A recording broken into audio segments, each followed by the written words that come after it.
Esta história aconteceu por volta de 1200 a.C., no tempo dos juízes. Uma grande fome assolou a terra e, em meio a esta escassez sem precedentes, vivia em Belém a família de Elimeleque. Eram efraítas, ou seja, pessoas vindas da farta terra de Judá. Elimeleque, sua esposa Noemi e seus 2 filhos Malom e Quilion decidiram se mudar para Moabe em busca de alimento. Mas, infelizmente, nesta terra estrangeira, Elimeleque faleceu repentinamente. Era uma notícia esmagadora que nenhuma esposa jamais gostaria de ouvir. Mas, lentamente, a alegria encontrou lugar no coração de Noemi novamente quando seus 2 filhos encontraram esposas e se casaram. Seu coração estava cheio da esperança de um herdeiro que salvaria sua família e lhes permitiria voltar à fazenda da família em Israel. Um casou-se com uma moabita chamada Orfa e o outro com uma moabita chamada Rute. Infelizmente, cerca de 10 anos depois, tanto Malom quanto Quilion morreram sem deixar herdeiro para continuar o nome Elimeleque. Os sonhos de Noemi foram frustrados. Seu coração estava mais uma vez partido. Ela se sentiu completamente desesperada. Ela não era apenas uma viúva.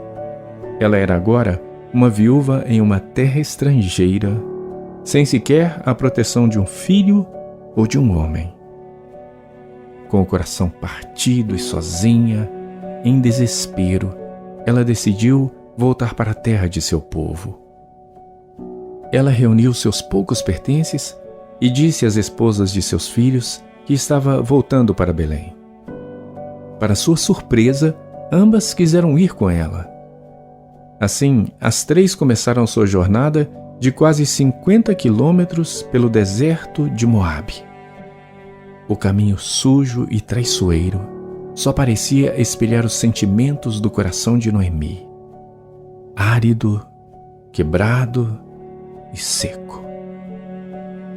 Ao pensar em sua situação, sua idade e o rumo que sua vida havia tomado, ela sabia que era muito velha para casar de novo e ter mais filhos.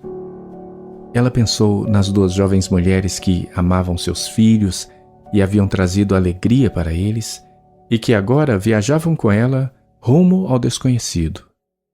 Elas ainda eram jovens.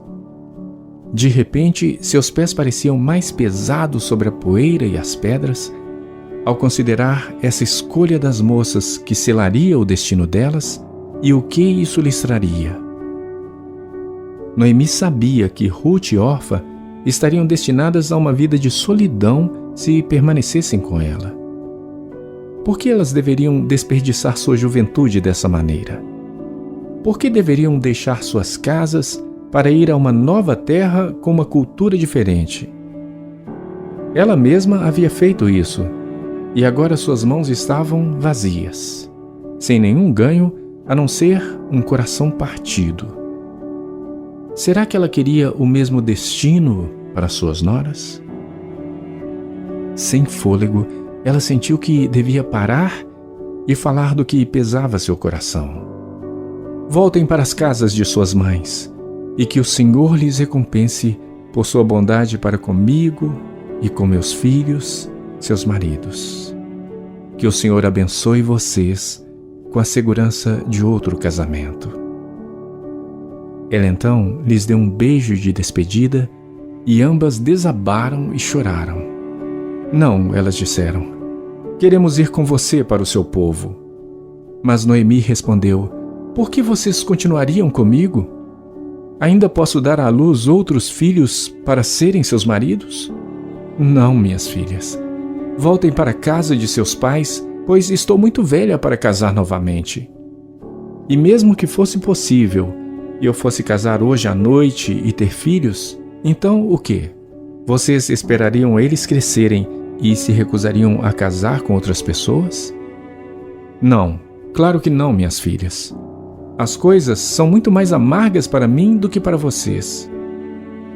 Novamente elas choraram juntas e Orfa deu um beijo de despedida à sogra. Mas Ruth tinha um coração diferente de sua cunhada. Ela se apegou firmemente a Noemi com toda a força de seu coração. Veja, disse-lhe Noemi, sua cunhada voltou para o seu povo e para os seus deuses. Você deveria fazer o mesmo. Mas Ruth respondeu, não me peça para deixá-la e voltar para trás. Para onde quer que você vá, eu irei. Onde quer que você viva, eu viverei. Seu povo será meu povo e seu Deus será meu Deus. Onde quer que você morra, eu morrerei e lá serei enterrada. Que o Senhor me castigue severamente se eu permitir que qualquer coisa além da morte nos separe. Então, vendo Noemi que Ruth estava determinada a ir com ela, não disse mais nada. Finalmente, o momento pelo qual ele esperava chegou. Os pés cansados de Noemi atravessaram o portão de Belém. Ela estava em casa. Finalmente, ela estava em casa. Mas ela teve que se conter, pois as pessoas a reconheceram imediatamente e a empolgação deles fez seu coração doer. Isso porque ela já não era mais a mesma Noemi que seus amigos um dia conheceram. Ela estava amargurada agora. Toda a alegria de viver havia sido arrancada dela. Seu coração vazio estava tão seco e sombrio quanto a estrada pelo deserto que ela acabara de percorrer. Seus amigos antigos chamavam seu nome, então ela os corrigiu. Não me chamem de Noemi, mas de Mara, pois o Todo-Poderoso tornou a vida muito amarga para mim.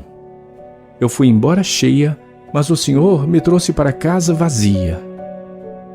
Era final da primavera, quando Noemi e Ruth chegaram, e era o início da colheita da cevada. Ora, Ruth não era de ficar quieta e mendigar, e ela certamente não queria ver sua sogra sucumbir a tamanha vergonha. Ela sabia que havia outra maneira, através de uma lei de colheita estabelecida pelo Pacto de Sinai. De acordo com a lei, não haveria ninguém desamparado entre as viúvas, órfãos e estrangeiros que vivessem na terra prometida. Todos os proprietários de terras deveriam deixar para trás o excesso que não fosse recolhido na colheita. Estas espigas pertenciam aos órfãos, viúvas e estrangeiros. Esta era uma solução de Deus para a fome e permitia aos pobres pegarem aquilo que os colhedores deixavam na plantação. Eles podiam colher nos campos de Belém, mas primeiro tinham que pedir permissão ao proprietário. Com a aprovação e bênção de Noemi, Ruth foi colher nos campos de cevada uma manhã. Ruth pôde ter planejado seu dia, mas foi Deus quem ordenou seus passos, e ela terminou exatamente onde precisava estar para começar sua jornada de redenção, pois o campo que ela encontrou pertencia a Boaz, um homem que também era da família de Elimeleque. Ela foi trabalhar determinada a conseguir uma vida melhor para si e para sua sogra. Mesmo não conhecendo ninguém ali, ela trabalhou de todo o coração buscando fazer o que é certo. Enquanto ela estava lá, Boaz, o estimado e muito rico proprietário dos campos, chegou de Belém e cumprimentou os que estavam ali colhendo, dizendo: "O Senhor esteja com vocês." "O Senhor o abençoe", responderam todos de volta. Ruth ficou maravilhada com o amor e a honra que os colhedores tinham para com o proprietário. Que homem bom e honrado ele deve ser, ela pensou para si mesma enquanto continuava a colher. Enquanto Boaz alegremente cumpria seus afazeres, uma bela mulher chamou sua atenção. Ele nunca a havia visto antes. Ele precisava saber quem ela era. Então ele perguntou a seu empregado e ele descobriu tudo sobre a moça. Depois de ter se informado, ele foi até Ruth e disse: "Ouça bem, minha filha, Não vá colher noutra lavoura, nem se afaste daqui. Fique com minhas servas. Preste atenção onde os homens estão ceifando e vá atrás das moças que vão colher. Darei ordem aos rapazes para que não toquem em você. Quando tiveres sede, beba a água dos potes que os rapazes encheram. Boaz sabia que era perigoso para uma mulher pobre, jovem e estrangeira, que não tinha a proteção de um homem, estar ali trabalhando em um campo cheio de homens estranhos. Assim, ele esperava que suas palavras pudessem confortá-la e tranquilizá-la. Ruth caiu a seus pés e, emocionada, disse: "Por que achei favor aos seus olhos, a ponto de o Senhor se importar comigo, uma estrangeira?" "Sim, eu sei", respondeu Boaz. "Mas também sei de tudo que você fez por sua sogra desde a morte de seu marido. Ouvi dizer como você deixou seu pai, sua mãe e sua própria terra para viver aqui entre estranhos. Que o Senhor, o Deus de Israel, sob cujas asas você se refugiou, a recompense totalmente pelo que você fez." "Espero continuar a lhe agradar, Senhor", respondeu ela. "O Senhor me consolou, falando-me com tanta gentileza, ainda que eu não seja um de seus trabalhadores." Ruth não podia acreditar na sua sorte. Ela sabia que Noemi estava orando por ela. Mas quando Boaz lhe pediu que se unisse a ele e aos outros para comer, para mergulhar seu pão no vinho com eles, o que era um luxo, isso foi mais do que ela jamais poderia imaginar. Ela foi verdadeiramente abençoada e mal podia esperar para contar a Noemi sobre o seu dia. Ela até embalou um pouco de cevada assada para levar a Noemi. Enquanto Boaz observava seu comportamento gentil, que era tão revigorante quanto o próprio sol da manhã, ele sentiu seu coração inchar de amor e proteção por Ruth e ordenou aos jovens que não a incomodassem, mas que se esforçassem de deixar algumas espigas no chão, de propósito, só para ela. O dia de Ruth foi melhor do que ela podia imaginar. Ela colheu tantos grãos que encheu uma cesta inteira. Ela mal podia esperar para mostrar a Noemi quando chegasse em casa e também compartilhar com ela os saborosos grãos torrados que Boaz lhe deu durante a refeição. Por fim, seu longo dia sob o sol terminou e ela foi para casa. "Onde você reuniu todo este grão hoje?" Noemi disse espantada. "Onde você trabalhou?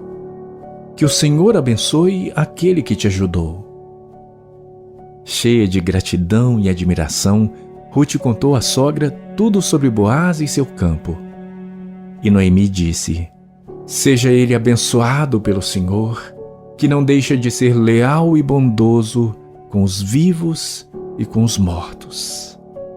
E acrescentou: "Aquele homem é nosso parente, é um de nossos resgatadores."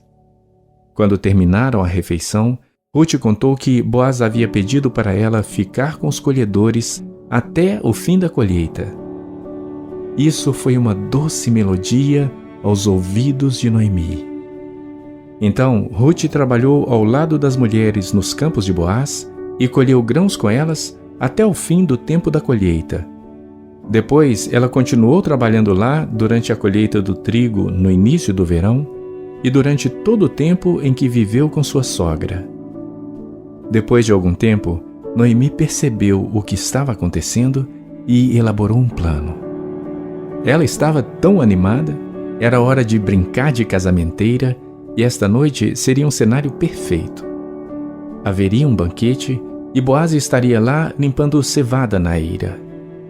Era uma época em que prometia alegrar corações e quebrantar espíritos,